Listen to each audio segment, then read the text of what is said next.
What's this all about? I mean, it's not that surprising just because, well, of course, it is in the order of how things have played out where Kirby Smart beats Alabama in the national championship game. And then Kirby Smart gets an extension, which, we're not surprised by. It makes sense. But then that extension for Kirby Smart is then, okay, well, now Kirby's the highest paid public school coach. So Nick Saban needs a raise now. And so then Nick Saban was ahead of him. And so I think it's something we're frankly going to probably see for a while anytime some coach moves ahead of Nick Saban in salary, because who really deserves to be paid more than Nick Saban? Just frankly, on a numbers basis, he has 6 national championships. And the time that he coaches, however long, no one's probably going to pass that. And I don't know this, we may not know this, but I seriously suspect this. The 3 highest paid coaches, I think, in the SEC are Kirby Smart, Nick Saban, and Jimbo Fisher. They're all represented by the same guy, Jimmy Sexton.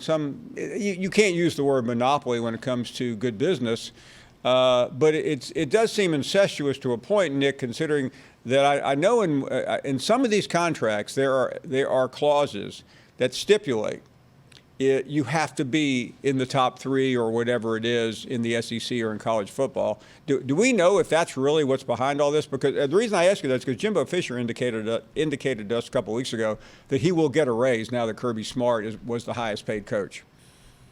Yeah, I mean, I looked at as far as Jimbo's contract, but Kirby and Nick Saban's contract has that every February has to have a meeting with Greg Byrne, the AD, talk about marketplace trends, and Nick Saban has to be above certain thresholds.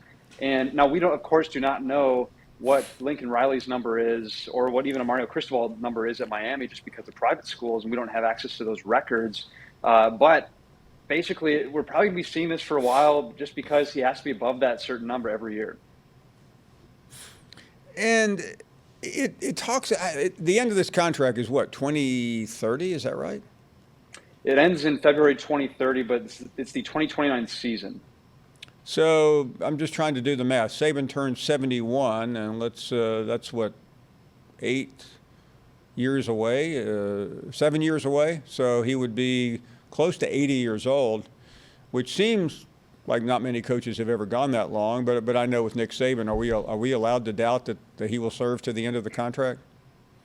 I mean, it's always the question, but I think the contract has flexibility, and that's where, this is updated now. And of course, everyone talks about, man, Nick Saban's not going to retire for forever now because it's extended through 2030. But the reality is there's a ton of flexibility in this contract. Again, we are probably going to see this change a couple more times depending on how long he keeps coaching for. I mean, I think this alone is the 3rd or 4th amendment to his original contract he signed years ago. And so, it's one of those things where I don't know if it's an indication where you can read into, okay, these numbers are exactly how long he's going to coach. It's more so this gives them flexibility, and they can, be nimble with that. And I guess I'm asking you a lot of questions that maybe it would be better to ask his agent, but or Greg Byrne. But Nick, since you're the only person I'm talking to right now, I'll ask you. Does this really matter when it comes to recruiting? Because he has done a very good job, or the school has done, of quieting down the age rumors. And when you're as good as him, when you're successful as him, and you're seemingly as healthy as he is, does that really factor into it right now? Well, he's been very adamant. I mean, what else is he going to do? This is just what Nick Saban does. So as long as he's capable and healthy enough to do it, I think he's going to keep doing it. And so it's one of those things where, I mean, you have to have these contracts many years in advance signed just because, from a recruiting perspective, is that you want to know this person's going to be around coaching. But I don't think that it's just any different from what we've been hearing from Nick Saban of like, don't send me into retirement. I'm enjoying this. This is what I like to do. What else am I going to do? So I think people want to read into it more than maybe they should at this point. But you do need to have those buffer years. And really that's why, people talk extension. But in a lot of ways, this is just adding one more year as you move a year forward because he signed an extension last offseason too.